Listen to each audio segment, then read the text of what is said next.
right, everyone. Welcome back to another exciting episode of Raw Dogs. We're your favorite podcast that does deep dives onto gaming discussions. We're also a little irreverent, half drunk, but one of us does a lot of research. And the other one, your name is? Dylan. And I am Brad, of course. Dylan has provided research. Lots of cheese. Dylan always brings cheese to these things, and we love you for that, Dylan. Yes, well, it's the one thing I bring. That's the only thing. Besides my almost encyclopedic knowledge of crap that doesn't truly matter. Well, you see, I do research because I have to. You don't have to do research. No, I don't because ever you just know everything. Yeah, thank you. We have a guest returning for this episode. Hey, everybody, it's great to be back. It is, of course, the... Now do it like SpongeBob. We're still trying to get SpongeBob out of him. He is resisting. It is Tom from guys. Headline Brews. Hi. How are you doing? How are you doing today, Thomas? I'm doing great. Thanks for having me. Hey, Tom, that's enough. That's enough Thomas, talking out of you, Tom. Thomas. Hey, Tom. I'm out of here. Okay, bye. That was Tom, everyone. Okay. We can I start. hate these years. Next up on the track. If you're nice, maybe I'll do a SpongeBob. Tom, we want SpongeBob. Or what I right. think a SpongeBob voice is. Maybe at the end of the Here's episode. here's the topic of our show. It's top 10 SpongeBob impressions. Al Pacino. Holy heck. How's that for SpongeBob? No, you can't do this to me. You got your SpongeBob. And you got your head all the way up it. That SpongeBob's got a great ass. Spray ass. I have nothing to follow. You got a square ass. He's got a square ass.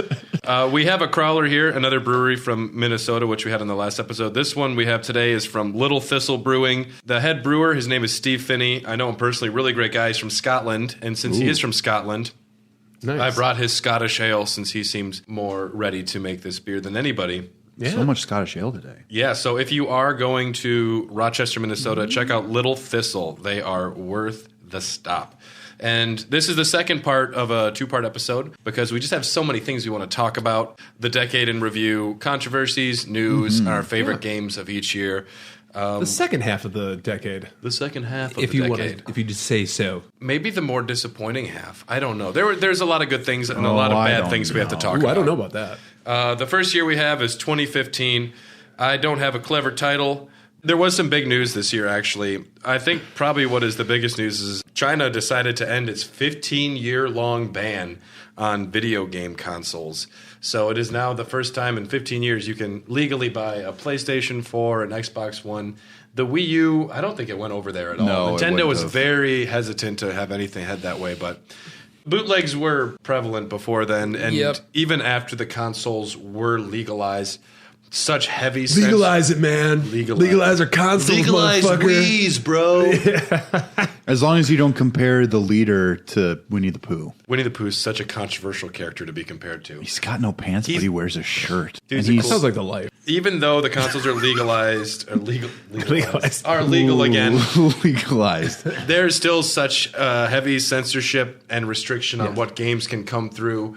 Yeah. Pretty much any war game is not going to make it through. And then they even have suggestions for other game titles, things you need to change. Mm-hmm. It's still one of the most volatile, odd game markets in the world. But China, it's now legal to play games there. Yeah.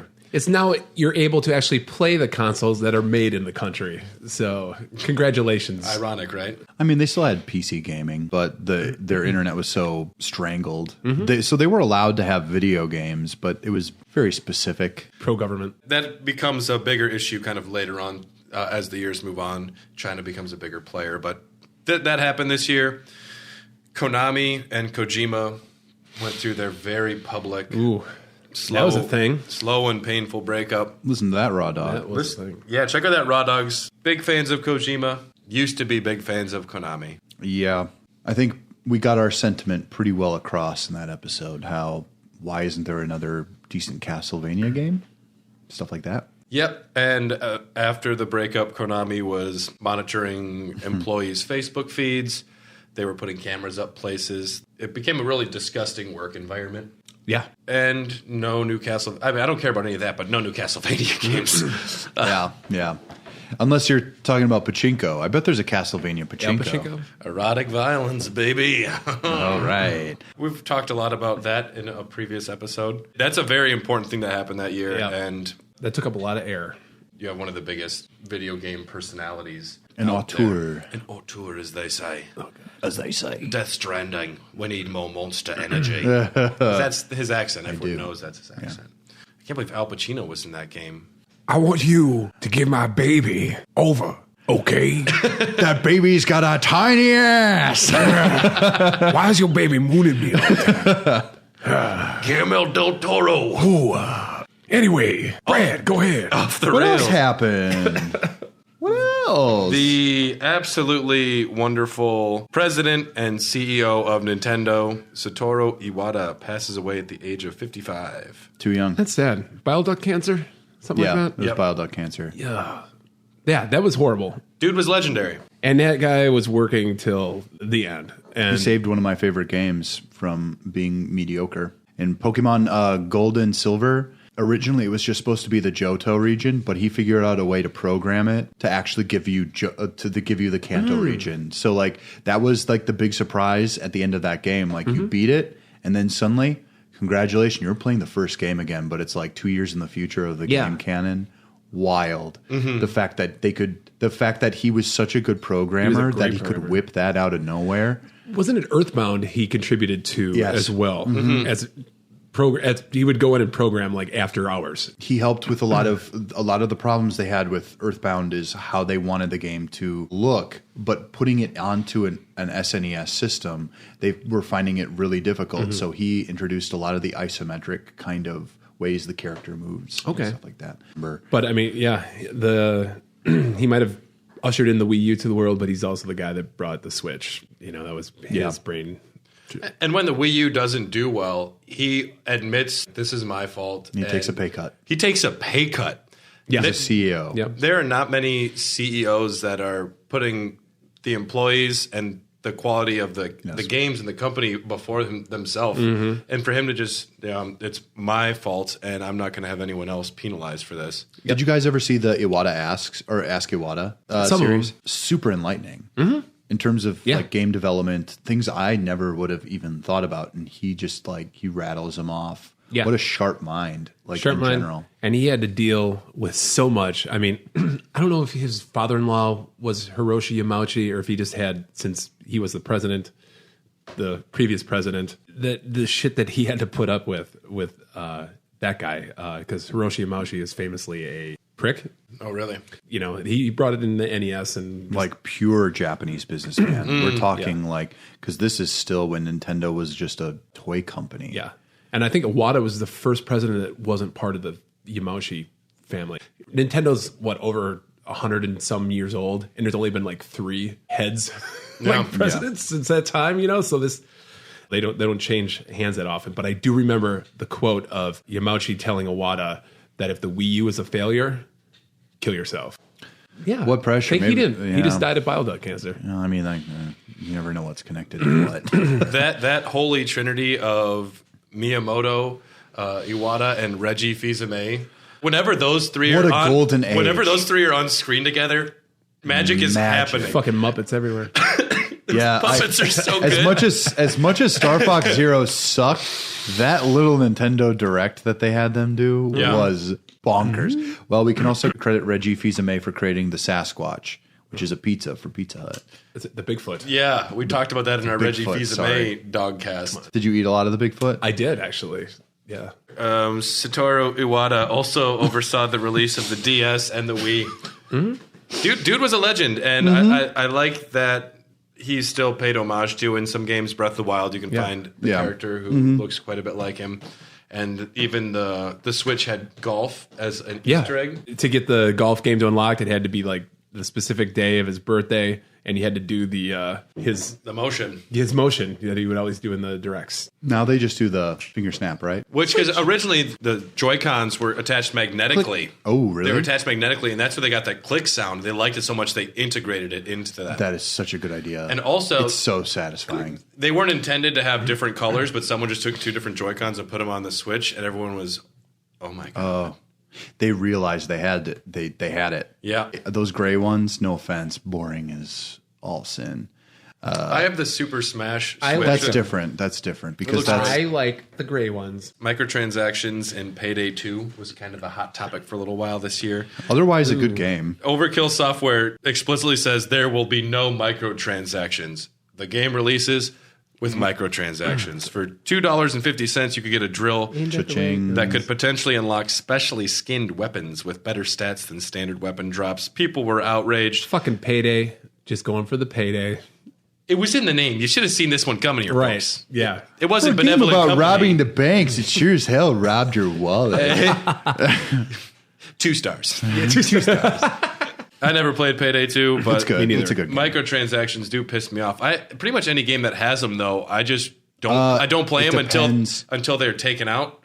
Something like Shadow of War had a huge debacle, but I just didn't play it. And then by the time I did come around to it, they were all taken out pretty much. Battlefront. There's some times where it's innocuous and it doesn't do anything for you. If it's cosmetic, that's fine. If it's going to affect gameplay, that fucking sucks. Which we call pay to win. Yep. I agree. I don't like that at all. We are all against that moving All forward. of it. I'm going to be honest with you. All in favor, say aye. I bought a mount in Final Fantasy 14. He's a big whale who floats. We could go back to Skyrim as having one of the dumbest. Was that Oblivion? It was Oblivion. That was horse armor. Oblivion had one of the most notable didn't- like the dumb first- DLC. It didn't affect stats either. It was just literal cosmetics. What was the price? $4 or something? Yeah, it was $4. It was $5, yeah. Everyone was pretty pissed. Lost their I minds. bought it. If they only knew. I did. I probably did too. I wanted my horse to have cool, shiny gold armor. It looked cool. Yeah. It did look cool. I think I was just curious to see, like, I could just download this new piece of code and it just Isn't that nuts? shows up.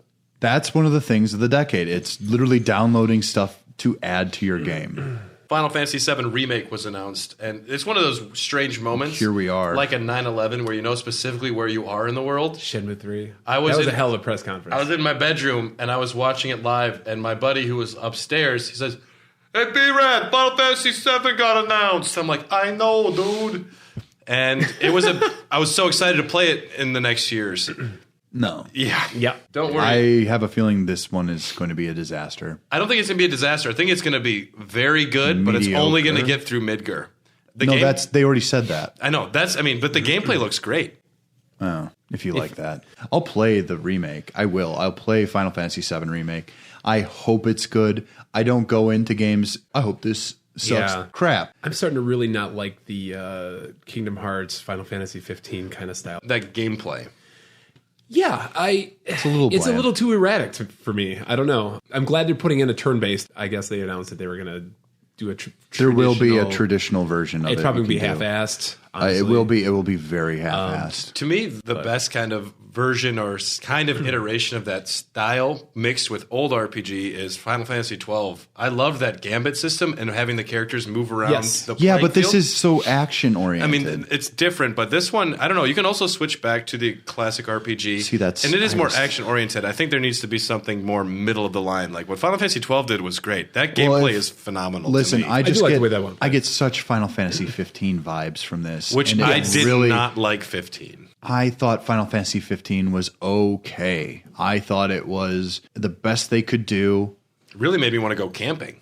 Yeah, it did. It made me want to buy Coleman and then march on ramen. Right. I feel like they're trying to do too much of a balancing act. What the best thing about Final Fantasy VII is that when it came out, it made people love JRPGs for the first time in a mass scale. So much that it sold a console. Have you seen the original commercials for it? They knew what they were doing with their marketing plan. Final Fantasy VII was not an accident. They kind of knew that they had a behemoth. Final Fantasy VII was groundbreaking in the industry, and It's still a good game. People have been begging for it for a long time, so it is coming back. I think be careful what you wish for. What's the over-under? What is the year that the final chapter comes out? Over under. This is a good one. 2029. I was going to say about 12 years from now. I'll go 2030. So if it's anything after what you say, I win. Okay.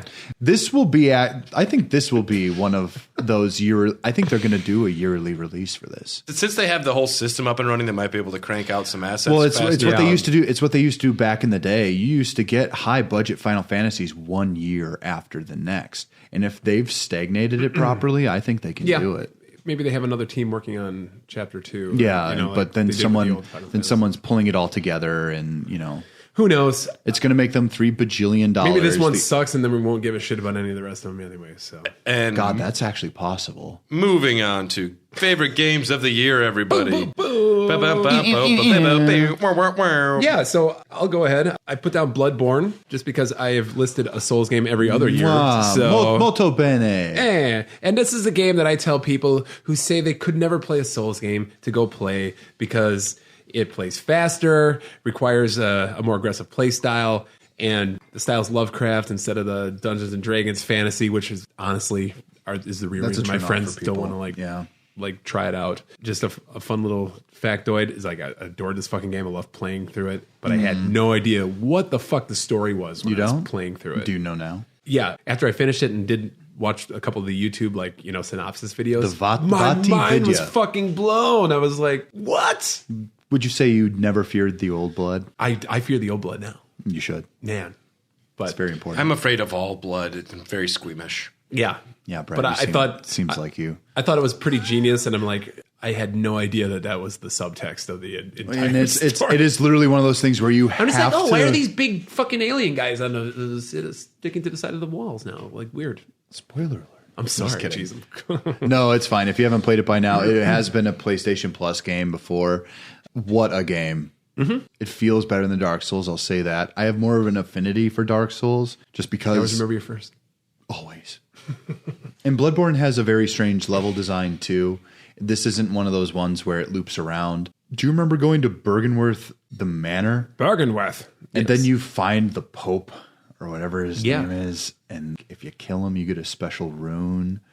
And then you can jump in the water and you're transported to a mythical realm where there's this overly pregnant spider. And that's the part where I'm like, what the fuck is going on? Yeah. And then the world vacuous changes. Rom. The vacuous spider.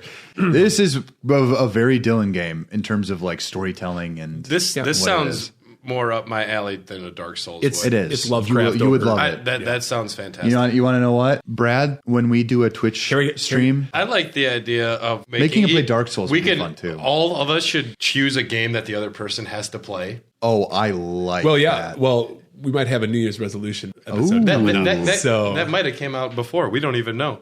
Maybe. That's possible. My favorite game of the year, Batman Arkham Knight. Oh, which yeah. I know some people aren't super hot on the tank aspects. Nope. It doesn't feel like Batman with the tank gameplay, but everything else, the city immersive, well designed. I thought the implementation of the Joker as just a part of Batman's personality, kind of following him and haunting him, was brilliant. Love that so much. I rarely want to shit my pants while playing a game. Or I never want to, but I rarely. He just does anyway. I rarely have that moment where I get legitimately shocked, and I was just flying around, and I just grappling hooked up to a building, and then Man-Bat just screams in your face so hard, I jumped out of my skin. And the pig, the sequence with the serial killer, Professor Pig, that was so out of nowhere for me because that's not a villain I've heard of before. It's from Scott Snyder and Greg Capullo's run. It was great. I love the Arkham series. I like Asylum the most. That's the kind of the preferred notion. I do love how open world Arkham Knight is. I like that more than City.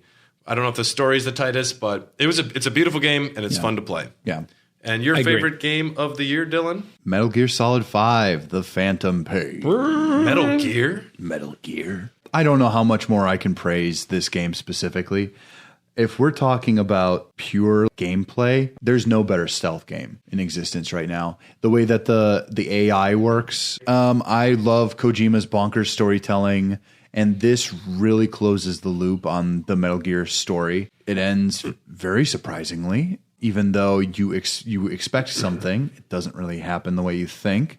Mm-hmm. And I had so much fun riding that mini Metal Gear around with a flamethrower attached and just running into camps and not even stealthing it at certain points and just burning everyone to death. It was just like okay, like this game can be exactly what you want it to be. They even kept out tactical stealth espionage in the title. It was tactical assault something. They called it something else because you don't have to be stealth in this game. Mm-hmm. You can go about it any way you want, which in previous games you were deeply punished for. With this one, punish snakes. If you want to snipe, fantastic. I got to go back and play that. Also, DD Diamond Dog, what a great little pup. I actually got Metal Gear Solid 5 free because Arkham Knight was such a fucking mess on the PC.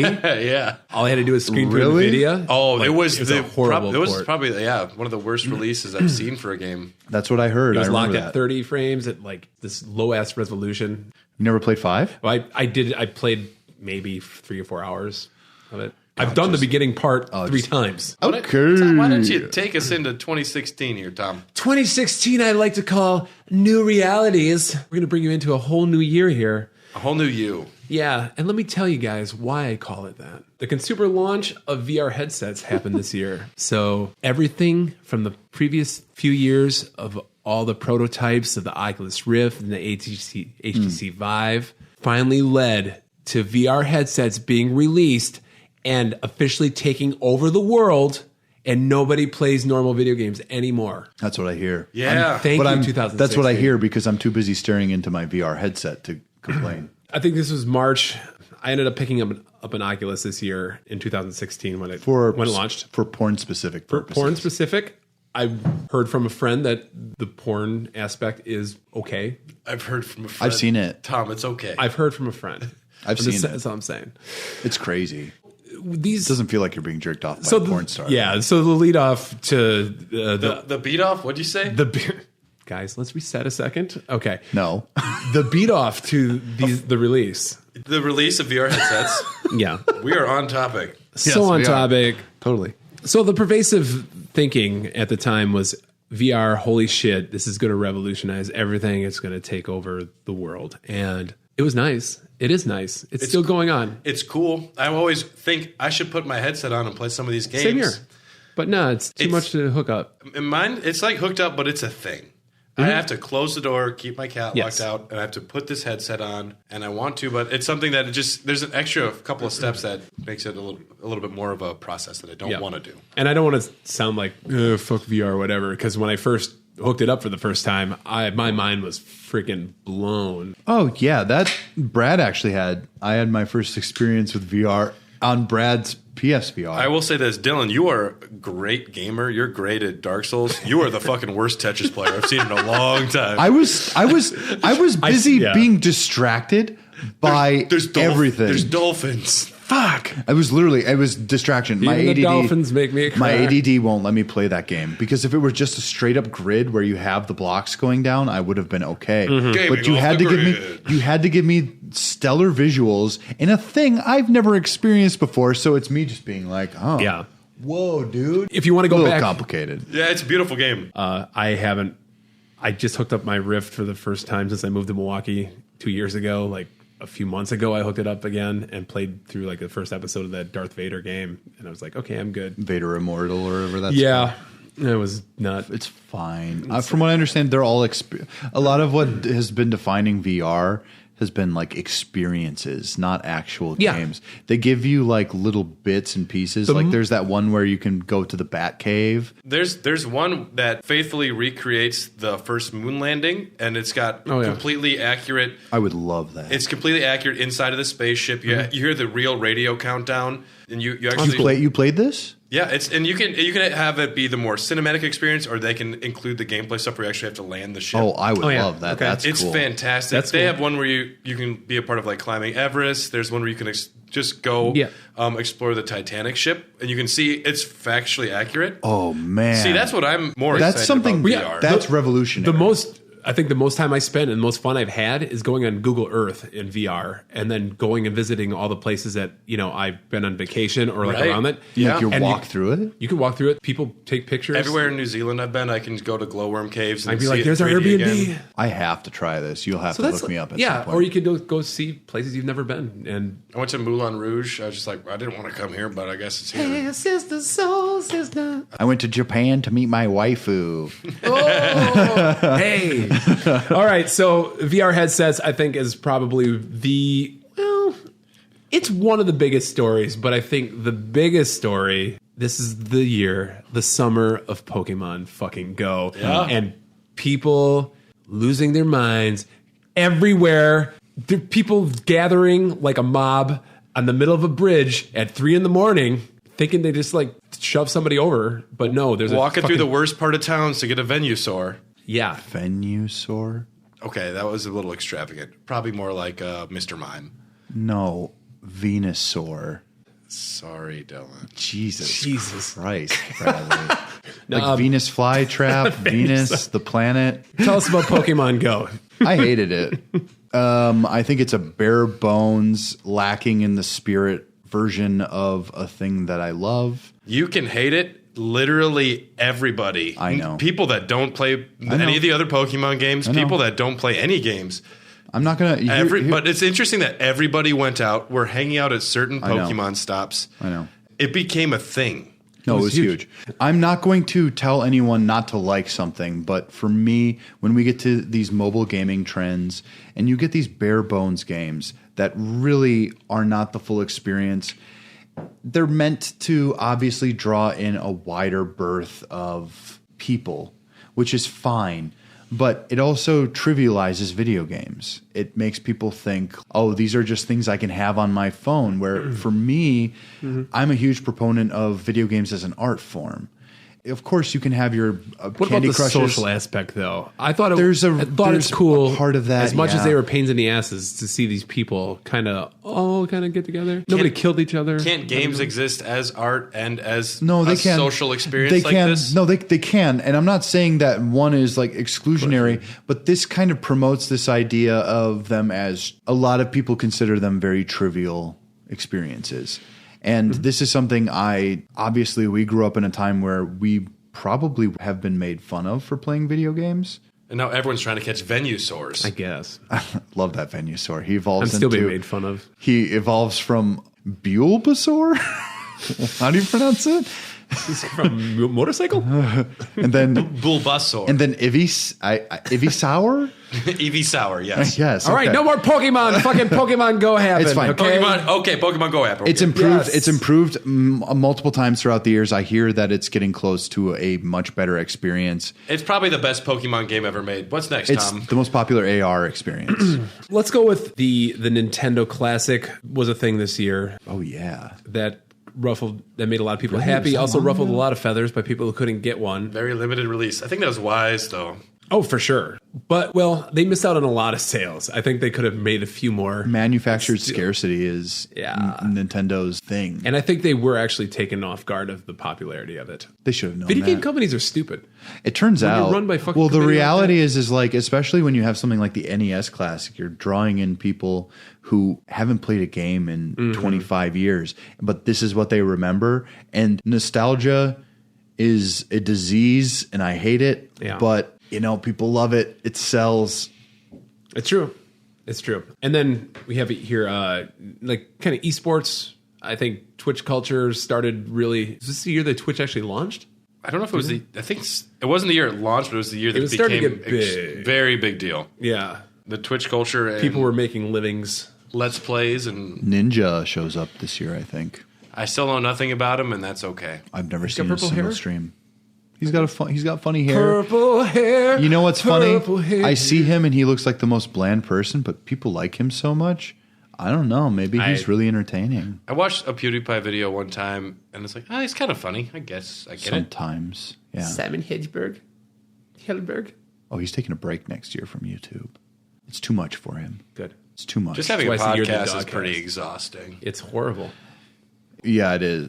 I mean, not for me. I do fine, but You've been on I'm the that- personality, baby. Doing great, guys. I don't know how to edit. I'll just put that out there. We know. How's that picture from the Pokemon, or not the Pokemon, the Sonic episode coming? I can't steal things from the internet anymore, Brad. You said you were going to draw me as a fucking Pirate Bridge. vulture, Dylan. Oh, guys, come I know on. by the time this episode's out, I'm going to draw you as a vulture, but that vulture is going to be sticking his wings up his own butt and then sniffing it. And that's I'm gonna be fine the with picture. that. That's great. Because you got a bird ass. And you got your wing all the way up it. Your shit's almost pure white and sloppy. Shit. The soundboard is smoking right I'm now. gonna blow my fucking brains out, Charlie.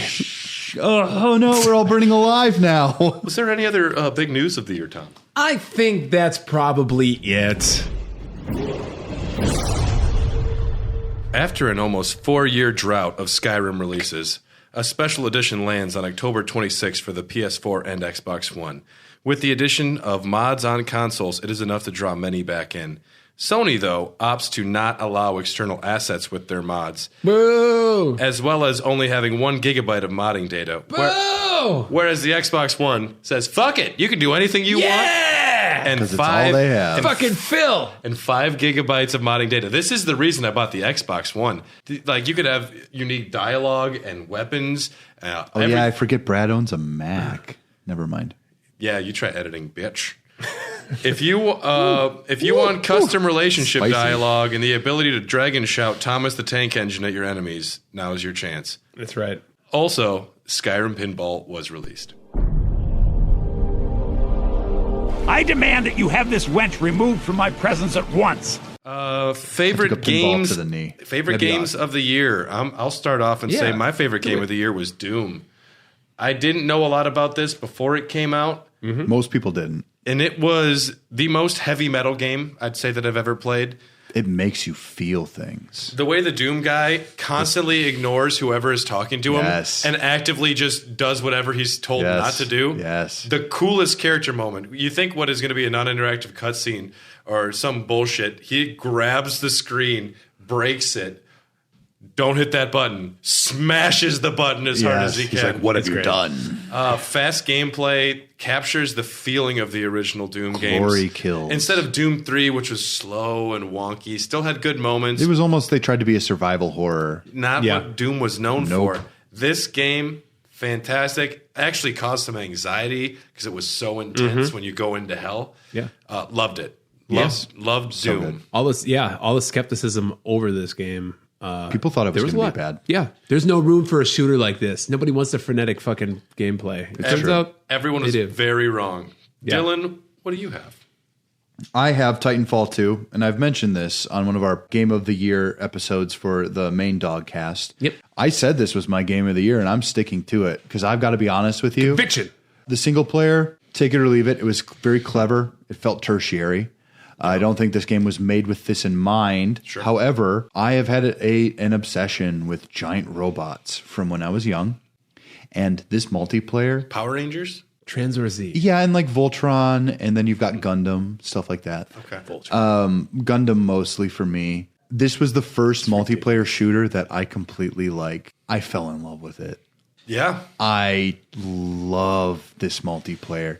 And people got to experience it because they put Titanfall 2 out on PS Plus, and apparently part of me still wishes I was a part of it so I could immediately get queued into matches every single time. Destroy people. Yes. And could I destroy? My favorite character choice is one of the robots. You just get a sprint boost. And I would literally run around doing shotgun blasts on people, and they would get so pissed, and they would send me messages over PlayStation with the messages, and they'd be like, "Fuck you, dude! What the fuck do you think you're doing?" And I'm like, "Yes!" And you can slide, and you can run along walls, and sometimes you can summon in your giant robot, which you can torch everyone with. Yeah. You have 6 different robots to choose from, and you can kind of customize them. Like the Brady Bunch. Yes. Exactly like the Brady Bunch. Yes. I want Cindy every time. That's weird. It's really weird. I stand by it. I go for more that there's a model called Torch, and the Torch one is basically seek and destroy. Everything around him gets lit up on fire because you have all these flamethrowers and stuff. It felt very good. You get to paint it however you want. I actually, because I knew that game didn't sell well, the DLC that they had was very simple. You basically got an aesthetic change to one of your Titans for $5. And I did it for all 6 models that I leveled up to completion. You spent money? I bought the game for $20 6 months after it came out. So I felt bad that I only paid $20. So I gave them more money, which led to Apex Legends, which I bought it for $5 and I was fine with it. whatever. I got it for free and I thought it was great. Yeah. Tom, I felt bad. Tom, what was your favorite game of the year? Favorite game of the year for me in 2016 was Inside by Playdead Studios. These are the guys that made Limbo. Limbo. You guys ever played this game at all? I have played both. I played Limbo, not Inside. Okay. Inside is cool. It's a great fucking mind trip of a game. The subversion of what you're actually doing in that game was just a revelation upon me when I found out what I was doing. And The company that makes real-life sex dolls, Real Doll, Yeah. just came out with released a physical version of the major character spoiler from the game. No shit. So Wait, what? So you know the final thing in that game? They made a sex doll of that. The sex doll company. It's not a sex doll, but they made like a real doll. It's supposed to like Whoa, feel. what? Yeah. No. Is it slimy too? I don't know. You'll have to buy one. Bring it on the podcast. Dylan, why are you pulling your phone out and going to the website right now? He bought it. Yeah, but I don't have the money, but put it on my credit card. you're a little boy. It's a side scroller, and just play it. It's not that long. It's really not. but it's fucking great. It's scary too. Yeah, get it. Get that shit. All right, Dylan, would you guide us through the year that was 2017? 2017, or as I like to call it, one of the best video game years. 2017 was excellent. We had the release of the Switch early on in. Sold out immediately. Took me until June to get one. Wow. Because they were sold out everywhere. When I found one in the Toys R Us, which still existed at the time, by the way. R.I.P. They're bringing some of them back. I was ecstatic. I could have jumped over the moon. I was so happy to find a Nintendo Switch. Yeah, man. It says here, Tom, recognition of LGBTQ identities. That was something I think that I put in there. I don't know. Put that in Yeah, there? that font is way too small for me. It was one of the notable trends I saw online. PlayStation sponsored Pride, and there were some characters like The Last of Us. You have more openly LBGT characters that are being featured prominently, which is something that inclusion is a great thing that's happening and becoming more common. And then also recognition of disabled people with Xbox releasing that controller. Oh, the one with just like the pad? Well, and it's specifically catered to, it's so adaptable to Yes. whatever your gaming needs could be. Right. That's nothing that There are people who buy it just they 'cause didn't yeah. they didn't have to do that. Yeah. There wasn't necessarily people clamoring. There was some, I'm sure, but Microsoft went out of their way to do something that was, I think, very special and meaningful to many gamers, which I think that is Wonderful. beautiful. Well, one of the best things Microsoft probably did in the 10 years, I would say. Inclusion is the name of the game. Literally. Helping out people. Yeah. Left-handed folks, colorblind folks, and people The with colorblind options have increased Yes. tenfold since. And Yep. I know tons of people who are colorblind. Just the fact that they're able to get an option now, they're like, I can finally see what I'm doing in a shooter. I didn't realize how bad, like how much of a thing it was until you have a color-specific puzzle. I was listening to Gary Butterfield talk about it on Fireballs. green and red. And he's like, well, I'm fucked for this one because there's an entire puzzle based on something you can't participate in. well, it's green. It's mostly green and reds, especially if you're a male. Most males have this problem, and that tends to be the higher population of video game players still. Also, we have a bunch of problems with loot boxes. Loot boxes got crazy this year. Oh, yes. Yes. Battlefront 2 especially, where you want to play as Luke Skywalker, but I'll tell you what, you got to play 20 hours and earn Luke Skywalker before you can be Luke Skywalker. This was when EA made the comment on Reddit, we want people to feel a sense of accomplishment. Yeah. Yep. The most downvoted comment in Reddit history. People were livid because someone added up the amount of time it would take to unlock a Darth Vader. It's a lot. I don't have the statistic here. It is insane. It was tough. Yes. It was literally fucking Locked behind a paywall. way more than 20 hours. It was insane. Yeah. Which, if you're getting the deluxe edition of any game, you better be getting fucking everything involved. Because guess what? You paid an extra $20. You're just a fan and you want to support them. Just give them fucking Darth Vader. Yeah. God, that's what That's why they're here people are for. buying your game. I know. Yeah. They want to be Luke Skywalker. They want to be Darth Vader. They want to shoot their little guns. You know, you lock Bib Fortuna behind a paywall. No one will complain because no one gives a Nobody shit. fucking lodged shut Bib up. Fortuna behind I like the paywall. my favorite buddy. is Dexter Jetster. Yeah. Everyone loves Salacious Crumb. Do you remember Paywall? Dexter Jetster? He ran the diner in diner, episode yep. 2. Oh, Hey, and Obi-Wan. Obi-Wan. Dexter Jackson. I know you're a Jedi, but you need that diner logic. Yes.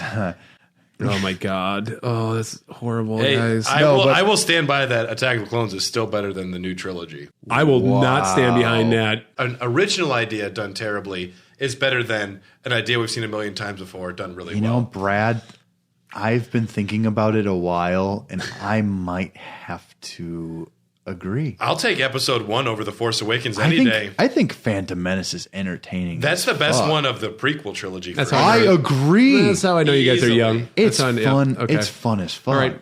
Okay, Stop. now we got to get past this. Guys. We can do an entire Star Wars. but episode. Attack of the Clones is the worst movie ever made. They're not Ever loot boxes, made? They're surprise mechanics. Yeah. Surprise mechanics. Sanctioned gambling, my God. Well, and a lot of countries now start cracking down on it as gambling because it's predatory towards children. It's so obvious. It's so obviously marketed towards children. Other games like Shadow of War and Forza 7 were also heavily involved in the loot box scandals that were going on this year. Yep. Forza got its ass handed to them. It's a trend which seems so easy and obvious for companies to want to take advantage of because it's going to work and people are going to cry out and they're going to be pissed. And eventually what you do is you take all of it and then you just take half of it back. People think, oh, they changed their policies. There's still going to be loot boxes, but you feel better because they don't have them as bad as before. Yes. They're taking them little bits at a time. Or you go the route with Battlefront, where they released the game early to reviewers that they did not have the loot boxes or the additional content there. Mm-hmm. So you get the positive reviews on day one. Boom, the game goes live. It's like the NBA what 2K dirty games. fucking tactics. That makes me livid. Well, this goes back to how you were making fun of the mouse fucking slapping EA. I mean, this went up to Bob Iger. Bob Iger was pissed by all accounts. Yeah, like the head of Disney comes over and is like, y'all are fucking up over here. We gave it to you on a platter. We got a movie coming out. Gosh, just fucking give him Darth Vader. It's pretty good. Even I know that. You're not bad at these. Thank you.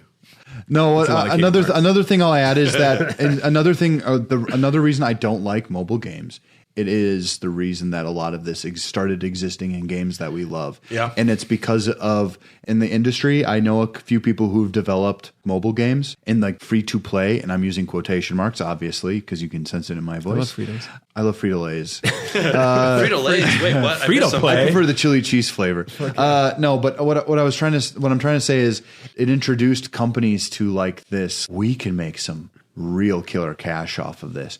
In the industry, you have these people called whales, and these whales make the most money. You'll see a lot of these games.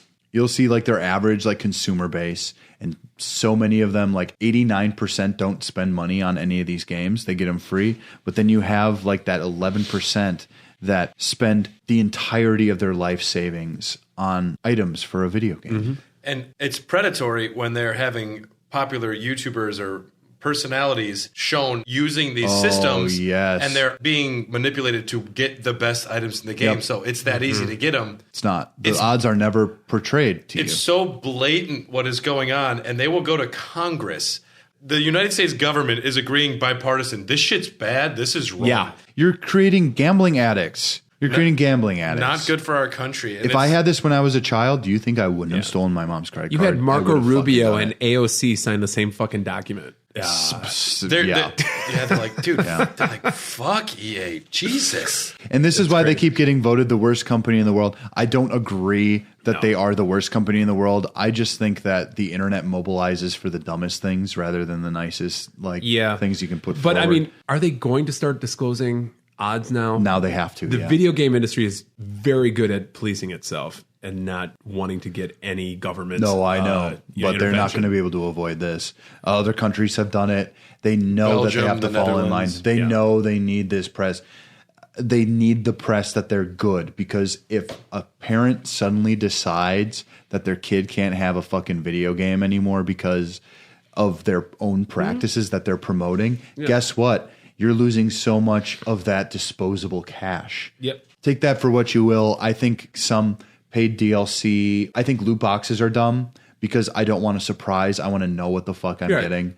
I have paid for content in games, but I've known what it was. Yeah, There's nothing wrong with that. If loot boxes were free, I mean, I wouldn't care for it. If it's something after the end of a match, you get a box. The box opens. You get a weapon skin. Unless it's something that hinders your progression. So the reality, Titanfall actually had a very good version of this. Because that's how it's kind of worked in games before, where you get like a random reward. It's just getting random drops in Castlevania. Well, then you have a problem. But when you have to pay to get stuff, that's the issue. And I think that is the most disgusting trend of the decade: is loot boxes, microtransactions, and the squeezing of money in every little nook and cranny that they can. Like if you want to charge me $70 for a game, I'm willing to do that because I think $60 has stayed the way it has been for a long time, and I know how much work goes into these newer games. Games have never been. I am fine paying $70. Games have never been more cheap. Yeah, I do. N64 cards, even NES. I don't know because my mom bought them Genesis, for me because I was Strider, a young little boy. Fucking Strider cost me like $85, $90. Really? For Genesis. Yeah. And then you have issues where the game is coming with DLC already on the disc. Yes. That's a Mass Effect 3. That on Mass Effect 3, that was a big controversy. Well, there's a fighting game too where that had Mega Man and a few other characters already included. Marvel Capcom gamers. Yeah, Marvel versus Capcom. Yeah, that did that. It had. They were already on the the disc. Yeah. Some nasty shit. Nasty ass Gross. shit, Brad. I don't like it. I don't like it either. All you had to do is not put it on the disc. No one would know. In Mass Effect 3, you had the From Ashes DLC, and if you didn't get the special edition of that game, you could not play with that new precursor race character. Yeah. God, can't remember his name. It starts with a J. I didn't have that, so I didn't play with him. I played with him. Yeah. He was all right. Yeah, he was fine. But here's one of the things that completely blew my mind about it is I wanted that. I couldn't get it because, first of all, I didn't know if I was going to have the money to afford this game when I got it. But I wanted this like content, and I would have paid extra money for it. But no, you have to get this special edition of the game in order to do that. What the hell are you doing? You're really going to try to alienate me? I am your best version of a customer. I'm not a shitty, toxic weirdo. Well, Dylan. Well, I mean, you're a good customer in comparison to 4chaners. So for me, I questioned a lot of the way that a lot of these things happen, which is why I've been appreciating Japanese releases. They don't tend to have any of this. It's a very American practice. Could you imagine if Mario had loot boxes? I wonder what I'm going to get. Unfortunately, I can. So that's not, I got another battle rifle. I mean, doesn't there? Now my glove is purple. Isn't there Mario Kart? Isn't there Mario Kart version on the phones? That's that's getting all a pay lot to of win. shit. It's all pay to win. Yeah. I have people being like, but it's cool. It's like Mario Kart on your phone. People were saying that when it was announced, and even people like Matt. I was telling him about it. He's like, but it's cool. It's like Mario on your phone. Everyone gets it. No, dude, you don't understand what's going on here. I mean, it's to an extent where I'm not going to do anything. And if a company can get away with certain people wanting to give their money to these Mario Kart on their phone games or whatever, if they can get away with it, that's fine. You're not getting my money as long as you're still getting quality games. But quality games are coming out fewer and far between from the major companies now. Rockstar's, how often do they put out a game? Once every 3 or 4 years they're putting out. Yeah, I think Haley's Comic I comes think Rockstar. Right? Yeah. I think Rockstar has a lot of internal issues. I think a lot of the people that made Rockstar fantastic are completely gone. And then you have franchises, like Elder Scrolls or Fallout. And Fallout 76, I mean, we can talk about that. We'll get there. Okay. They say with age comes wisdom. Well, over here at the Cartridge family, we only have one question. Who are they? Join 3 imperfect dads as they juggle kids, wives, and jobs while indulging in their favorite hobby, playing video games. The Cartridge Family, a Greenlit Network podcast. Hey Chris, what's the War Rocket Ajax podcast about? Well, Matt, if we were smart, it'd be about murders, but it's actually about comics. War Rocket Ajax. It's not about murders, but it is weekly on the Greenlit Podcast Network.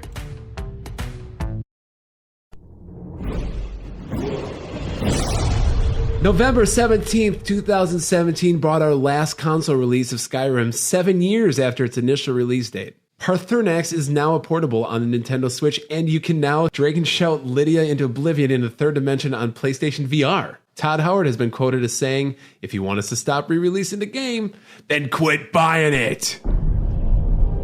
I'm told they're the ravings of a madman and his peculiar cravings. That Todd Howard, he's got a point. I bought PlayStation VR because of this release. I think he was talking to you. I bought an Xbox. Brad Ward, Okay. If you want us to stop releasing the game. I bought an Xbox One because of Skyrim. I bought a PlayStation VR because of Skyrim. Well, now you got to buy a PC because that is the place to fucking play Skyrim. They got the mods on the Xbox. Eh? Those They don't graphic have the mods? good mods. Yeah. No, I know they don't. Can you make I know they dragons don't. into card. Thomas the Tank Engine? I don't have money to buy a good PC. Can you make dragons into Thomas the Tank Engine, Bradley? You can do that on the Xbox. Yeah. Oh, do they have those ones? He talked about it. Were you listening? Dylan doesn't pay attention Do to they me. play the music though? Probably. Because there's licensing issues with that. Do they have the Jake the Snake or the Randy Macho Man Savage? I'm sure they do. Dylan, your favorite game of the year? My favorite game of the year is What Remains of Edith Finch. What the fuck is What Remains of Edith Finch? This is one, if we do Twitch for that, I'm going to make you guys play. Yeah. It is such... It got spoiled for me, unfortunately. There's nothing really to spoil.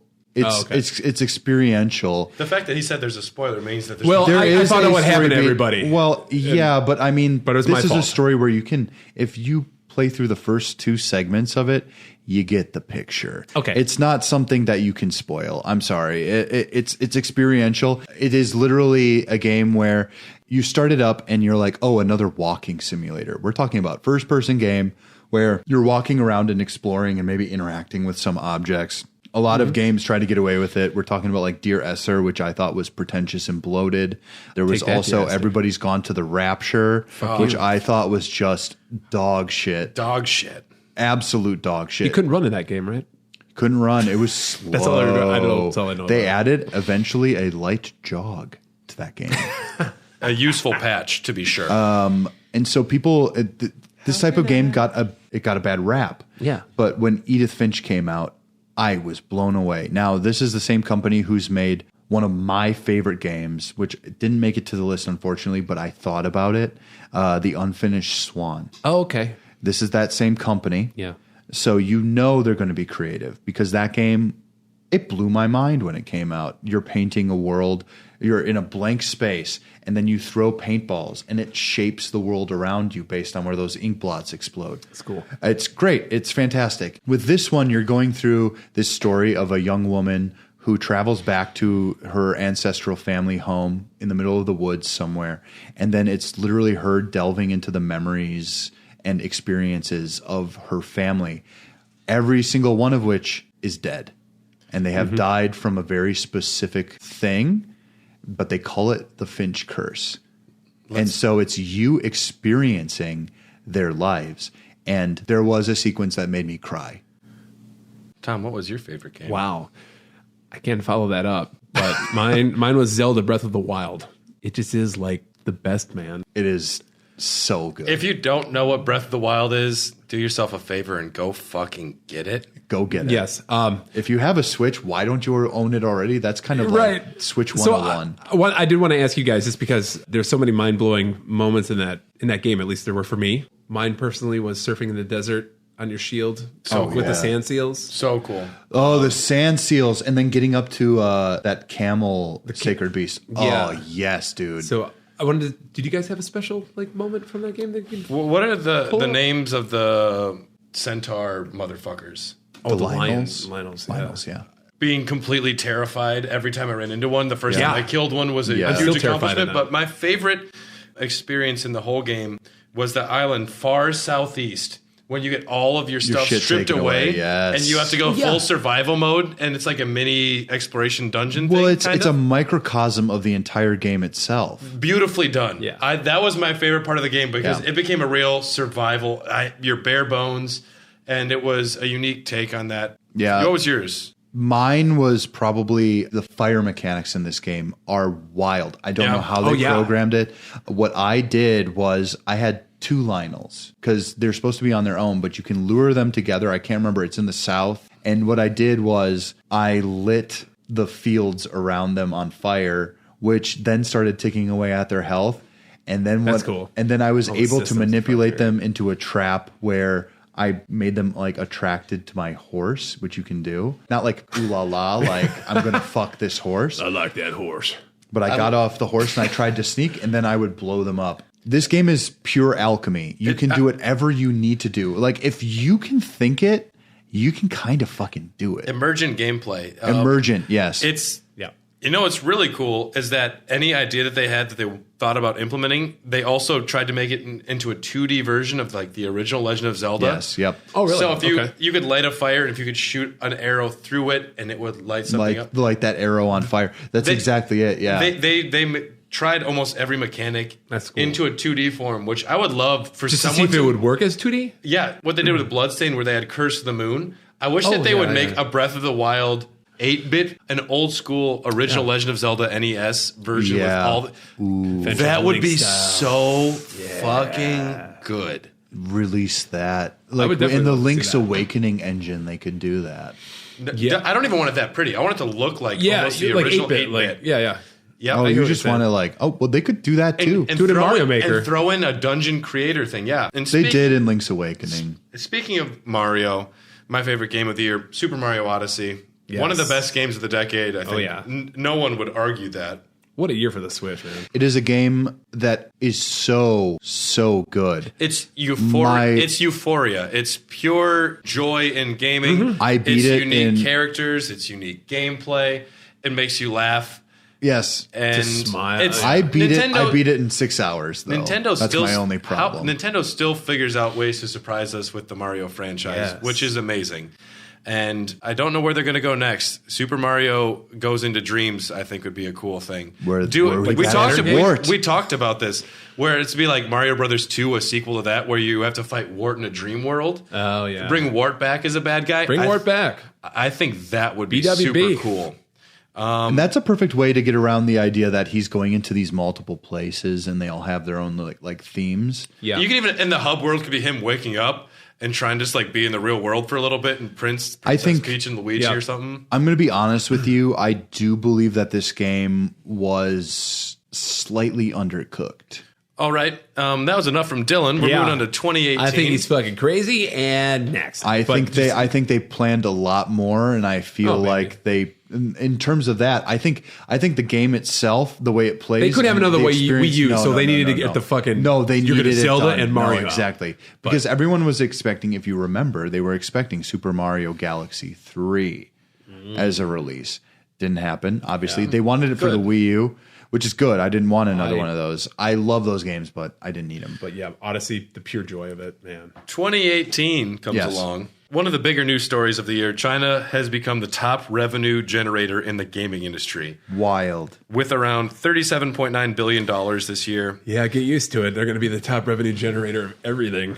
Despite having a 9-month freeze on licensing new games to further control content, they still were the top gaming revenue generator. And we're talking about stuff like this is all based on like PUBG and Fortnite, right? Billion people. Or even Fortnite had issues getting legalized. Yeah, legalized over there, sanctioned over there. That is technically legalization. I mean, there's some sexualized characters in Fortnite. Oh no, cleavage. It's still difficult to get all games into China, and what was an issue, which I didn't wind up putting on here, was Rainbow Six Siege was altered to be allowed into the Chinese market. I don't even know what they did. They tweaked a few aspects of the game, and then they wound up tweaking it for the entire world just to have the game be uniform. Oh, wow. And then there was a big outcry because you were changing your game for the Chinese market, and you're letting them dictate what is allowable for the world to play, which is, I think, a very important issue, which is going to be happening more and more because, I mean, China is such a big player financially that everybody wants to play nice. Films will have different edits of movies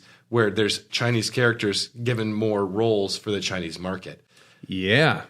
That's some fucked up shit. It's crazy. The Chinese companies. They have a stake in Destiny 2 now. They have a stake in Bungie. Tencent is the biggest publisher in the world for video games. They have not controlling stakes, but they have stakes, like you said, in so many of the big ones. And then there was the debacle with Blizzard. Was that this year or was that last year? That was this year. That was actually a few months ago. I think that's important to talk about with China as well. Yeah. World of Warcraft, what was he playing? It was a Blizzard game. It was a Hearthstone. Hearthstone. Blitzchung was his name. He just made a comment on one of their streams or at a BlizzCon or something where he's said free Hong Kong or made a comment about Hong Kong. Made a freedom of speech statement. Like, I support Hong Kong, all the demonstrations, and Blizzard basically banned him, took away all his prize money. Ain't that fun? For basically speaking out and trying to use like some verbiage in the rules of the contract to say like, well, they got shit for it. Oh yeah. But they still didn't really apologize or do anything. They didn't apologize. They didn't do anything. It affected that person's financial stability. Yeah. And it did have America making a statement about how you are wrong for censoring freedom of speech. I remember even an Overwatch character became kind of a rallying point for the Hong Kong movement. May. Yeah. Yeah, we'll talk about predictions for the next decade, but China was a major factor in 2018 and is becoming a bigger factor still in 2019. Due to increasing pressure from fans, those loot boxes we talked about, Battlefront 2, Shadow of War, and Forza 7. I hear Battlefront 2 is a fine game now. They've removed most of them. They've become more integrated and less intrusive. Yeah. One of the biggest stories of the year, Drake played Fortnite with Ninja. Jesus Christ. I hate that sentence. I mean, no, we don't say Jesus Christ anymore. We say Sweet Baby Yoda. That's Sweet Baby Yoda. Sweet Baby Yoda. Sweet Baby Yoda. I don't know if you're sighing at Yoda or Drake. Yeah. No, I like Baby Yoda at least. But Drake and Ninja and almost twice. He calls himself Ninja. It had 600,000 viewers on Twitch. Almost twice the previous record. Horrible. Fortnite's taking over the world. The Battle Royale game style. It's not something that I've really done too much with yet, but that's what's hot. That's what the kids are into. I played the Fortnite. Have you guys played the Fortnite? I played a game or two and I didn't get it. Same here. It's one of those things you have to play it for a while. I played a little PUBG. I played it for a solid 2 weeks. It is not better than Titanfall? No, it's not. It is a sloppy game. Well, they patched in the Battle Royale mode. You know what's interesting, though? I played the Save the World version. Yeah. I have the Save the World version still. Okay, yeah. The game it was originally released yes, as. but I have played the Battle Royale as well. The Battle Royale I played for 2 weeks. This is what we're talking about, because essentially now Fortnite can just be called Battle Royale. Sure. We're not going to refer to it as anything else because that's all anything's. We got to preserve it for history, goddammit. The game is a sloppy third-person shooter. What they do that is interesting and something that is happening more and more now, free-to-play major games that are going to get people with their seasonal releases, with their little incremental aesthetic things. Yeah. They made over $300 million a month that 2018. Yep. Every month. And it's showing no sign of stopping. It's not going to stop. Another big... Fortnite is slowing down. Apex Legends put a real dent. It's still the thing, though, that game style. Guys, have you perfected your backpack kid dance where you have to floss? I have attempted to floss on stage a couple times. Yeah. Oh, no, Tom. Jesus, we're going to take a video of this. It's funny. It hasn't been That's pretty. Patreon reward right there. I will gladly put that. Tom flosses for 10 hours for $5. Literally, we're gonna have a music video where he do like an extra live stream or something. Tom does. Thank you. Tom does the floss, and I dance like Shepard. Our favorite video game dances. Yeah, our favorite video game dances. I love it. That's actually good. That's not bad, actually. Somebody, make a mental note of that one. Yeah.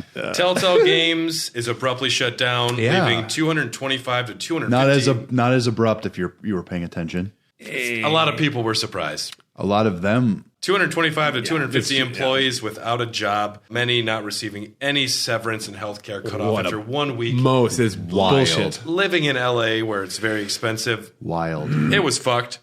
I think my favorite news story of the year, I wrote the word sucks with 8 U's. It's Fallout 76 sucks. The game releases with spectacular bugs and issues, a day one patch of 54 gigabytes. The $200 edition was supposed to include a canvas bag and was shipped with a nylon bag. To compensate, they offered minuscule amounts of in-game currency. Yeah. Eventually, they relented. They couldn't even buy the actual helmet in the game. Eventually, they relented, and people could submit their information to get their canvas bag that they pre-ordered. All of that user data was subsequently leaked. And just when you thought it was done, all the helmets you got also are having mold grow in them. Don't put your helmets on. Poison. You're going to get poisoned. Poison. Fallout 76. What a colossal fuck of a release. Before this game came out, I had people saying like, this is it, man. This is going to revolutionize shit. This is the way Fallout's going to be. And I said to myself, and this is the reason I wasn't going to buy it anyway. And I said, I like these games as single-player experiences. I also said very emphatically, this company does not know how to do multiplayer games. No shit. So, and with that engine, and I knew I wasn't going to. Shit. Which the engine is already buggy. So what I said is, I'm like, no, I'm gonna see. Like, if this blows my mind, I will eat dirt. I don't care. I knew it wasn't. Same here, man. I knew it was going to be a fucking failure. I said, this failure. looks like trash. And then you hear Almost Heaven, West Virginia. I like that I'm like, they're trying to charm me, and it might work, but I know this is bad. Yeah. Major shout out to our friend Matt McMuscles. His What Happened on the Fallout 76 series is so fantastic. good. Fantastic. Oh my God, what a great video. The meme has become reality. At E3, Bethesda announces Skyrim, the very special edition for Alexa. Similar to a text adventure, you say commands to Alexa to control the game. Perceived as a joke, this release was indeed real. The lusty Argonian maid is now one step closer to reality as you can vocalize what you want to do to lift her tail. Stick it in, give it a twist, and the stuff will just flow out. All right, favorite games of the year. Let's start with you, Dylan. Into the Breach. Wow. I surprised myself. No, Shit. I surprised myself with this one. I'll be honest with you. I love roguelikes. It's a style of gameplay where you can really feel like the risk and reward are so at the forefront. Heard lots of good things about it. So Couldn't tell you what it even looks like. this is the same. I'm sorry, I don't know the developer off the top of my head, but they're fantastic. They also made FTL. They're fantastic. FTL is a great video game. Right. It is balls to the wall awesome. The amount of customization, what you can do in the game, its mechanics. And there was a part of me though that said, "Wow, they should really make a tile-based strategy game." Yeah. And they did it. That's awesome. And it's Into the Breach, and it's a wild game. It's a game where you will get extremely frustrated. Mm-hmm. But once you start building up certain teams of mechs, so essentially what you're doing is it's a game about protecting spaces on a board. It's an extremely complicated version of almost like a chess game. So you know that one piece can do this, you know another piece can do that, and then you know what the enemy can do as well. And then it's all planning it out in advance. And then what you do is you have to protect civilians. The more towers the aliens destroy, the less rewards you have at the end. Okay. And then that can actually add up to a catastrophic failure for the entirety of it. They call it Into the Breach because the story is based around this idea that you're sending these teams back in time to prevent some of these things. Okay. And each time you fail, you send them back again. Awesome. But with a little bit more knowledge. Is it a long game? It is long. Is it? That says it all. It is a game where you are going to get good at the game, to get good, as the kids say. Get good. You are going to have to spend some time with it. This is not a game you can pick up and be great at. I am a person very familiar with tactical RPGs. And this game frustrated me, but was so tasty at the same time. I couldn't stop playing it. Tom, what do you got? I have Red Dead 2. I love this game so much. I was kind of shocked at how divisive it was when it came out. Some people that you either liked it or you didn't. For me, the ambition, the scope, just the size of the world, and the level of detail is insane. The writing, too. Yeah, it is so good. The story, it's my favorite Rockstar story ever told. You know, I might agree with you. The performance is just great. I mean, give me your best, Alex. Just do it as an Al Pacino, though. Alex Morgan's the name of the guy, right? Yeah, Morgan. Arthur Morgan. Boy. It's like, God damn it, John. Oh, damn it. Oh, shit. Brad, you gotta play a Red Dead game. I do. I haven't come around to it. I think Witcher 3 is next on the agenda.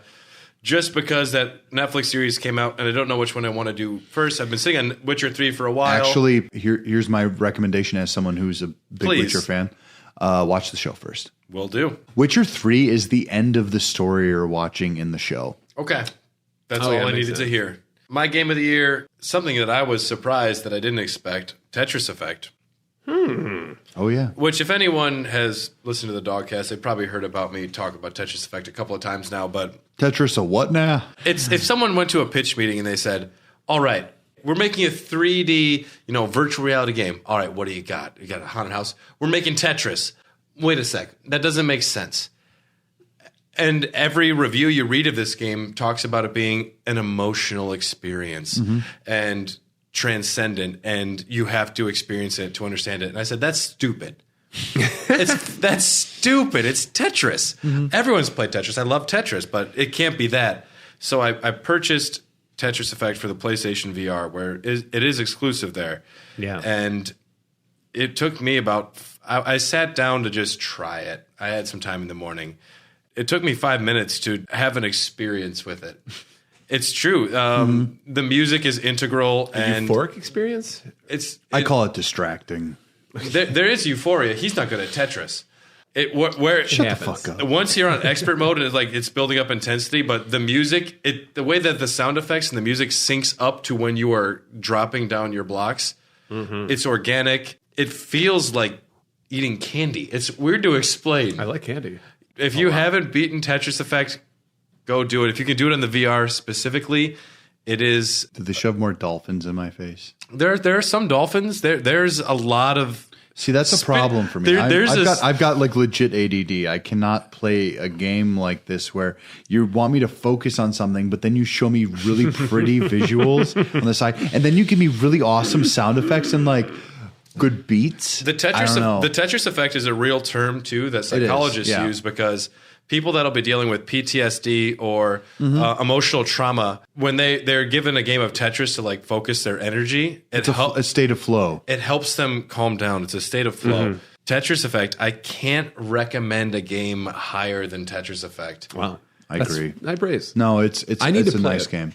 Tom, 2019, what do we got? 2019. We're going to call this one, We're All Breathtaking. Because we are.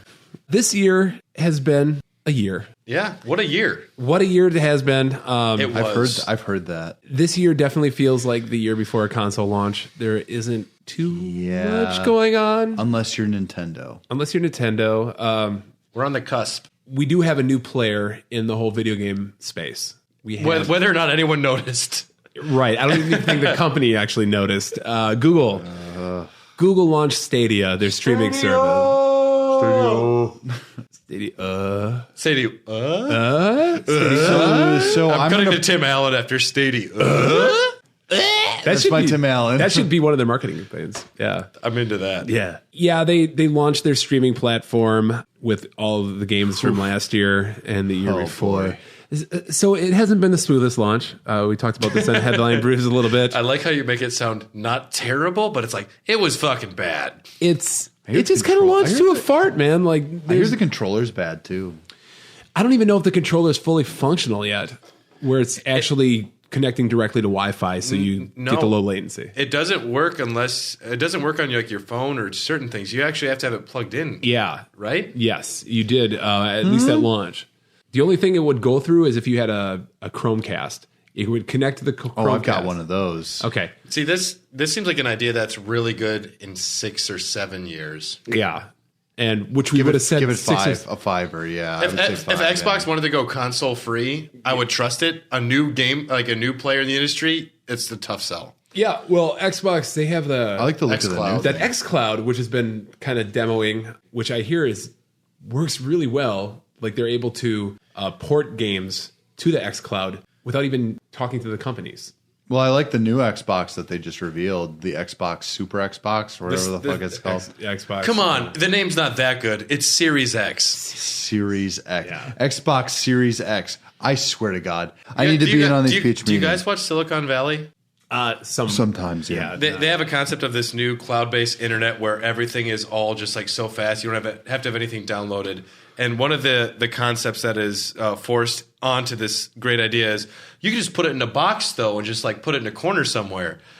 Xbox Series X, they could probably at this point do cloud-based gaming, but they're like, just put it in a box. Put it in a box, yes. It's literally I'm called going to be honest Xbox. with you. I like the way that thing looks.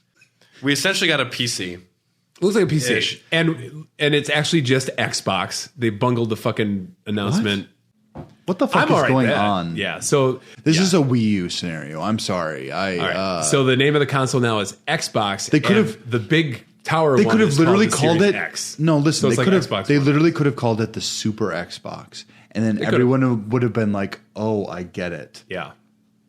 Because guess what? That convention's already in place. Nintendo didn't trademark Super. What new features that we know about the Xbox One, We'll hear or not the it at Xbox One, the E3. Xbox Series X or the PS5. What do we know that's going to be game changing out of those two? Super fast hard drives, SSD drives that are supposed to be near instantaneous load times. Possibly the ability to have multiple games in sleep states at the same time, so you can switch between multiple. Dynamic lighting. When you leave your fucking Xbox on with a game going in the background, you can come back like 3 days later and just pick up right where you're at. How do you do that? Right, but this you can do multiple games.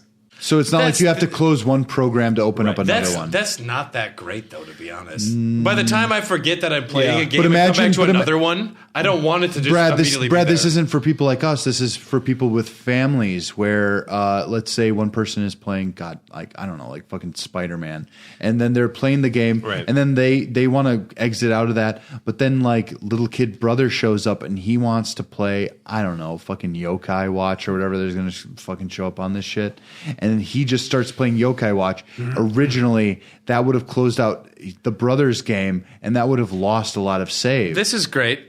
This is not a. It's not for you. This is not a. No, but this is not a defining feature of a new console. No. There's not going to be really one. It's going to what? Faster, stronger, better? No, the graphical output is going to be different because what they're going to be able to do now is a lot of what has been holding back things graphically is dynamic lighting. Light is the first thing that hits our eyes, and it's also the first thing we observe about any picture. Yeah, it's what part is lightest and the most contrast. What will be different lighting wise with these systems? Well, it's actually going to be dynamic ray tracing, baby. Yeah, it's ray tracing. Explain ray tracing, please. I'm not very good at it.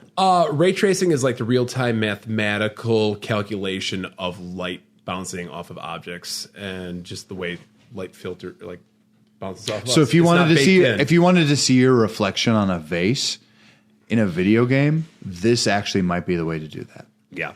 Other than that, they're just going to be more powerful. I think the Xbox is said to be like 8 times more powerful than the Xbox One X right now. Yep. I did see some leaked video, or supposedly leaked video of a skateboarding game for too. PS5. Yeah. It looks phenomenal. It looks wild. It looks wild. I thought it was real. Like my wild. And then I saw a cop car go by. I'm like, those lights. The only barrier now is dynamic animation, which they will achieve in this generation, and that is one of my predictions. But these boxes, all the processors and GPUs, they're all made by the same company. They have to be AMD, so they're going to be very similar. Before we get to our predictions for the next decade and where we see games going, let's talk about our favorite games of 2019. Yes, of course. Mine is Fire Emblem Three Houses. I love all my anime men and women. I love this game. I've played it probably the most out of anything this year. It's fun. The writing is really understated and gorgeous. The plot twists are great. You actually feel like there's a forward momentum. And in the game, you get to choose one of 3 houses, almost Harry Potter-like, at the beginning of this entire game.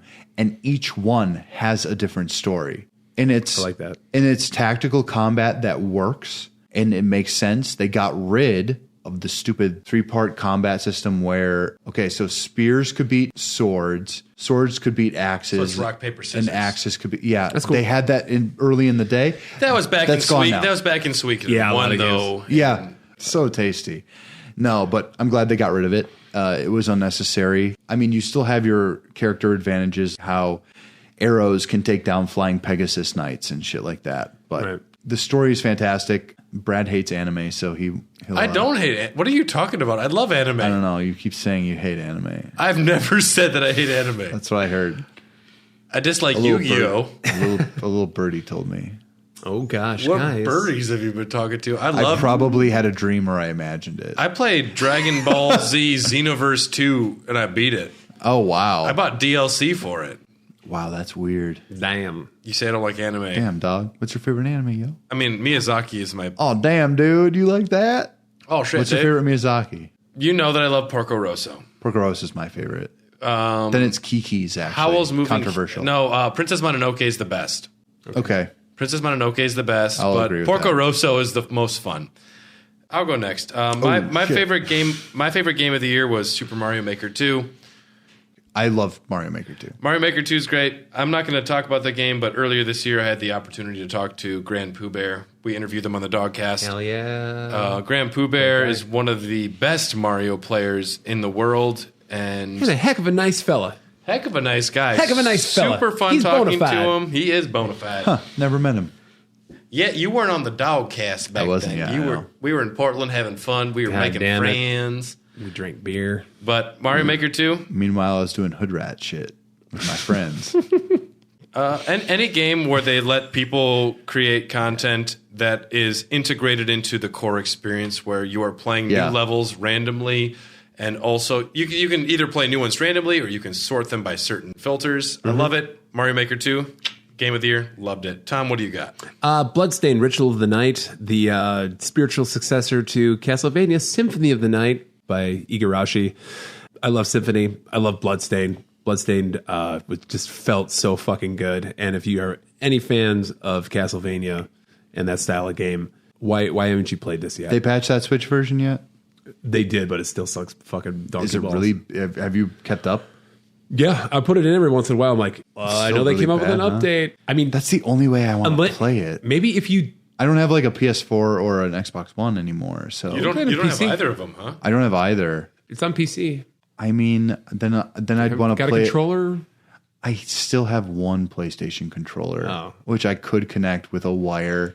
See, the thing about the Switch version is if you don't play any other version, it might be passable. But once you see it in action on a fucking console, like a PS4 and Xbox One, you'll be like, "Oh damn!" You know what? I'll No. play it. I'll play it on the PC. I really don't have much of an excuse.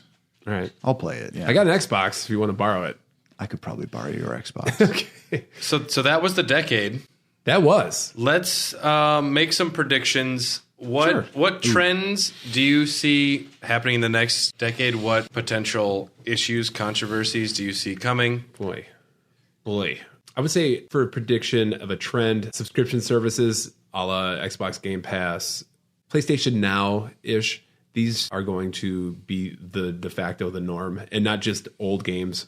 New ones too, yeah. It's going to be day one releases. Everyone can pay a subscription price to just get the library. No longer owning games anymore. You can still own. They will still leave that option for people. It's like, Game Pass you can do right now. I think that's a good prediction because I don't want to buy movies at all anymore. Unless if there's a specific movie I love, I will buy a 4K version of it just so I can play it at home. Yeah. But that makes sense. Speaking of, do you have My Last Jedi? I do. Oh, good. Thank God. I borrowed it, but I immediately was like, why did I borrow this? I'd never want to watch this. Yeah. But I mean, I think it's a very good movie. That's an astute observation, I think, though, because I don't buy movies anymore. I will walk through Target and not want to go through the movie section. It's just I go to the video games because that's the media I need to buy. If I could get away with not buying video games, I don't know. I love physical media. I'm sorry. I do too. With new movies, not with movies, but with games. The physical media of games, it feels like you're actually getting something. Yeah. Because when I spend $60 on anything, I want to be able to touch it. Half of my video game releases that I own these days, they're not physical. Yeah. I don't want. It's more than half for me, but there are some games where I want the physical copy. But I mean, truth be told, we don't own any of this shit. Anyway, yeah. I've seen it's not like it was back in the day. No, I've seen a million YouTubers with a million piles of video games behind them.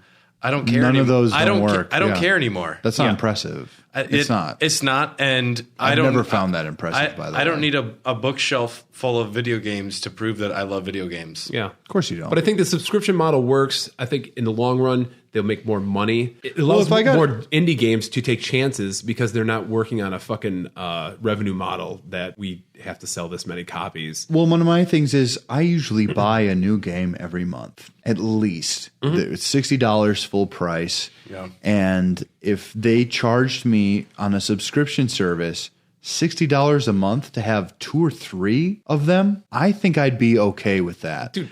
Because then it's literally like it's giving you something else.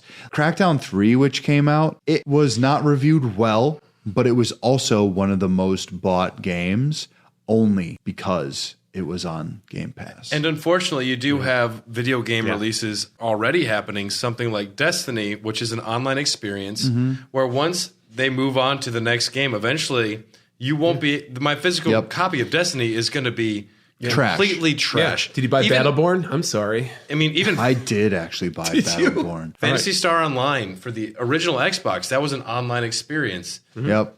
You can't do that anymore. You can't do that anymore. It's gone. And bye-bye. There's a tragic consequence where you will not be able to preserve these experiences anymore. No, they're done. They're going to be preserved in video rather than gameplay, which is is tragic. Don't tell Frank Cifaldi about this. Someone needs to tell him. If you're listening, Frank, we'll figure it out. Please help us. But games are becoming elusive and not a physical. I mean, media. look at PT. Right. Which recently though. I saw Yang on YouTube. Someone hacked into PT very recently, and they were able to go outside and explore some of the game world that you were not able to see before. Yeah, because they did create a skeleton. They created a game skeleton. They created a world skeleton where you could see a lot of stuff.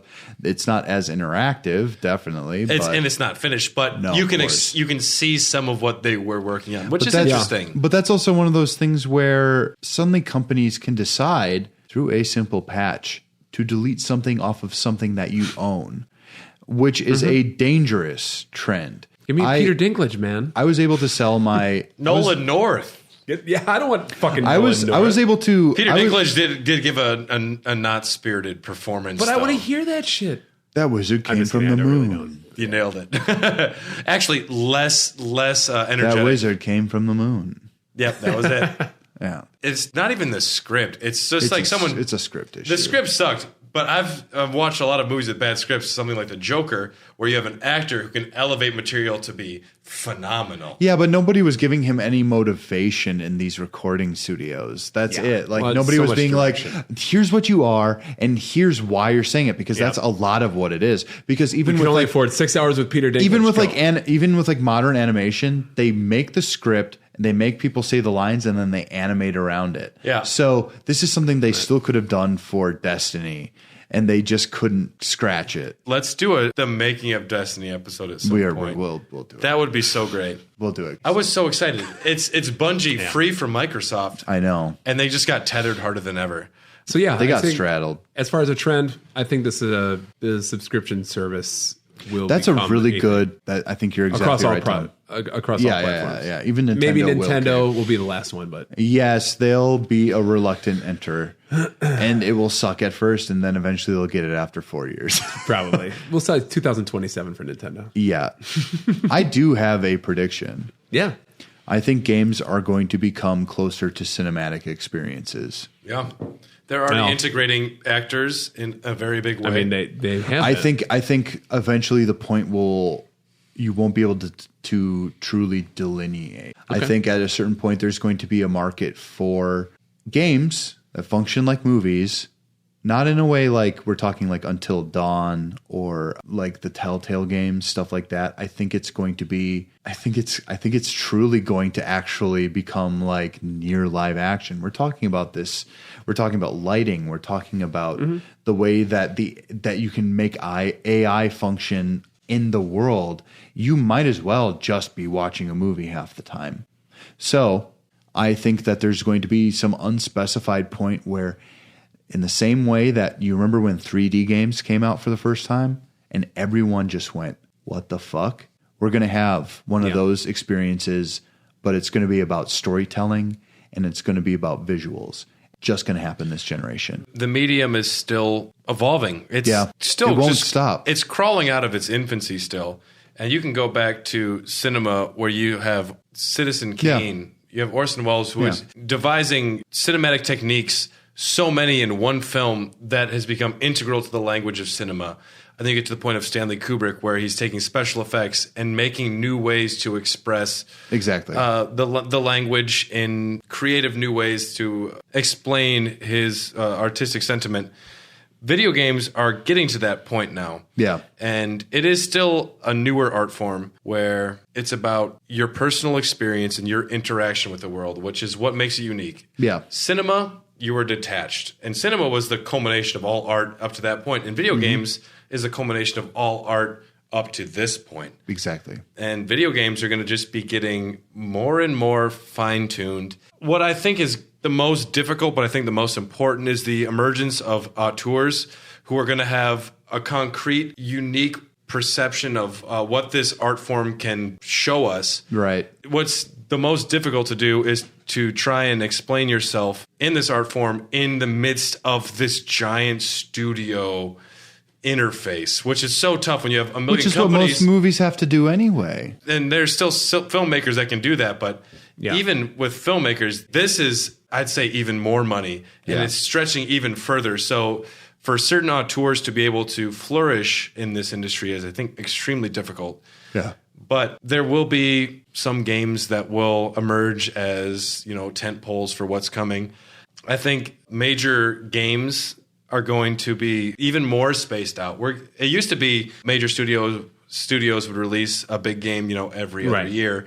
It's become further, and there's more remasters. I think there's going to be a point where they actually they come to terms with this technology, and I think because of the fact that it's so exponential, the way that this technology grows, I think essentially we're going to reach a point where we're going to get back to this 2 or 3 year model, because I think that a lot of this stuff is going to think for itself. Yeah, of releasing games in a series. So like Rockstar comes out with a GTA exactly. every 3 No, years. but I think they can do that, because once you come to terms with this new technology, especially once you get a grasp on it, I don't think those limitations mean anything anymore. Yeah. I think you're going to be able to do a lot more with a lot less, because AI is going to be thinking about most of it for you. Yeah. And to be fair, there are only a handful of studios that are given the luxury of that long of a development cycle, like Rockstar, which they take as much time as you want. Exactly. Whatever. GTA 6 is going to sell 8 billion. You can make enough money on your previous game, for every year that you can take your time. Or just re-release it, right? Which is is what they did from GTA 5. Like, they released it on the PlayStation 3 and 360, and then they released it on the PlayStation 4, and it's still one of the best-selling games on the PlayStation 4. If you can coast on Elder Scrolls 5 Skyrim for 8 years until you want to tease Elder Scrolls 6. Oh, you mean a picture of mountains with some logo? If you can do that, go ahead. Yeah. Sorry, we don't know when this game's coming out, but we'll show you the game after the game that we're. I would rather have that. Fallout I'd 76, I'd rather have that than Skyrim 76, where they're trashing the world. Yeah, that's true. I do have a prediction, actually, that kind of falls into the whole Bethesda thing. I did say that Todd Howard's going to be out at Bethesda after their next game, Starfield, comes out, to lackluster reviews, sales, and an overall feeling of failing to innovate with their aging engine over RPG rivals such as CD Projekt Red and Obsidian. Todd's departure will not be announced as an official firing, but could be an early retirement or some boilerplate company resignation for family purposes. That he is leaving to pursue other passions. Or to spend more time with his family. That's my specific prediction for the next decade. That's going to happen in 2024. Okay. That's wild. That's cool. I feel like Bruce Willis traveled back in time to tell us something right here. This actually feels very legitimate. I can see this happening. I think it's a very good prediction. It came to me in a dream. That's even better. It was a really pathetic dream. No, that's legit. I don't have any other major predictions. No specific ones? Anyone going to make a wild fucking swing? I'm not going to make a wild one, but I think next year Nintendo is going to release a Switch Pro, and they're going to announce it pretty quick. It's not just like an updated version of the Switch. They're going to cater to their gamers for the first time in a long time. They're not going to just I think something has to happen as well. Yes, new consoles. They know that they can. I'm gonna guess this, and I'm gonna guess this Switch has about double the processing power of a Switch that we have, and a lot of games are going to receive a graphical update. Okay, that'd be awesome. And I think it has to happen that way. I think they know the Switch is so good. They know it's so good. They know it's so tasty. I love the Switch. They can't go back to any other favorite console of the decade. Tom. Of the decade? Yes. Oh, Jesus. Most played or just favorite? Your favorite.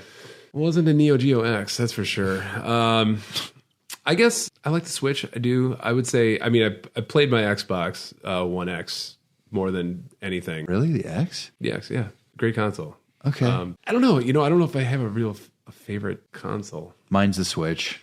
It's just a utilitarian thing, but I would probably go with the Switch actually too if I had to. In terms of like what sparked my interest in imagination, it is always usually a Nintendo product. And It's the Switch is the most innovative console. It's the next evolution of games of the decade, but PS4 is probably my favorite. Yeah, I get probably that, where though. you're going to play the most. PS4 is the most classic video game experience I had of the decade. It is. The Switch is legit new, quit. but this has been another wonderful, wonderful episode of Raw Dogs. Tom, thank you so much for coming on. Hey, thanks for having Absolutely. me. I love this experience. This is great. You'll be on more, to be sure. I'm always down. We are on the Hair of the Dogcast podcast. You can find us, of course, on the Greenlit Podcast Network. We are on Twitter at Hot Dogcast, Instagram, Hair of the Dogcast, Facebook, Hair of the Dogcast. You can find us anywhere you want. Find us on Patreon. We have some excellent tiers coming up. Do you, Dylan, have anything?